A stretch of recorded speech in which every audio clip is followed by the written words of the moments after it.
Well, every Virgin Islands government semi-autonomous agency has an executive session, and those meetings are essentially those executive sessions are essentially private and not open to public review. The transcripts aren't either. My effort as governor is to be as transparent as possible. At the same time, WICO is a private company. They have a competitive edge against other companies and they have to compete. So there are certain things that are not going to want to be disclosed. There are certain things, if disclosed, give them a disadvantage in terms of being able to raise capital and the confidence that is in the organization. So for my part, when I do anything, I always think about what it will say in the papers when it is revealed. So I like transparency because it makes you always reckon with the fact that if you can't do it in the bright sunshine of the day with the public watching, then you probably shouldn't be doing it. But there are some things that give us a competitive advantage, and we want those to remain.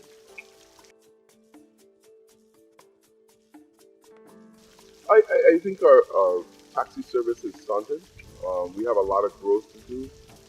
One of the things that keep coming up is the protectionist nature of our society and how we look at all our policies. We always try to build a bubble around to lock in the people and secure the people that are in that bubble. In today's economy, competition is the way. You see people entering our market from all different sectors and very easily. The internet has changed the game a lot, and certainly you can't have taxis on the internet. But we have a thriving gypsy cab industry in St. Thomas. I mean, let's get real. So it's happening, and we're not collecting any taxes. For the last 30 years, we've been having a conversation about water taxes, and it's finally happening. And it's happening way behind our neighbors who have gotten better at it and are able to produce a better commercial tourism product. So we're looking at ways now to make sure that we remain competitive. Uh, Maybe we're looking at a four passenger car system so that getting from our airports is a lot easier. You don't have to wait in vans, the convenience. Because at the end of the day, our priority has to be the customer if we're in the tourism business. And what the customer wants is what we have to serve. Of course, that moves us from a comfortable place in a lot of instances. But we have to move from the philosophy that we're bringing people here and they have to do it on our terms, our way. We are a business, the Virgin Islands.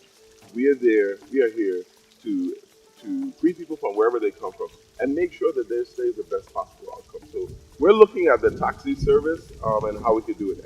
And everybody keeps asking me about Uber. The thing about Uber, that's more money spinning out of the economy. Maybe we start our own Uber in the Virgin Islands. That way it'll stay here. And maybe the taxi commissions, they're the ones who benefit from the service. So instead of fighting against change, you need to figure out how do you change your game, your paradigm, so that you're competitive as well. Well, one of the things that most people don't give us credit for or give themselves credit for is the tremendous change that we made after 2012 when the refinery shut down and the change that we made in 2009 with the energy crisis. Um, if you even look right here, you look down at St. Thomas at the courthouse, you see all the solar panels there. You look up at the Tunic building, there are more solar panels. We have kind of adopted the renewable energy. The Caribbean has led in terms of conservation and renewables. From time when I was a young man, I remember we never threw anything away. We reused the cans that we had. We opened them. They would either plant in them or we would use them to store stuff. The glass bottle of mayonnaise, we used to drink out of them. So we've been in the renewable business for a long time. When I was young, we'd have one of those little Pueblo brown bags a week in garbage, or every 4 or 5 days. Now we throw away a 33 gallon plastic bag every day. So when you look at how we do things, I think my real 20-year vision of this when I started thinking about the Virgin Islands being governor and how we would transform is how do we really get back to living and making our island sustainable. The size of the cars that we drive, We were looking at how do we incentivize people to get the smaller cars that use energy. I drove a Leaf for the campaign. I used to drive all over St. Thomas and St. Croix in an electric car, putting in power stations. These are all the things that we haven't gotten to because we're working on getting the room straight, I call it, just getting things set up. The way that we look at our homes, when we're rebuilding all these homes, part of our plan is to have renewables built in so that every home that we build should have either a solar water heater or some type of photovoltaic help in order to help that homeowner be more sustainable. When we look at our long-term reach for our Virgin Islands, what we want to do is really make people individually more independent and strong. If we have strong individuals, we have strong families, we have strong communities, we have strong Virgin Islands. And one thing with the Bill Clinton discussion, a lot of it is on big projects with the focus on the community. We have a lot of people in the Virgin Islands that are under duress. Nobody talks about the fact that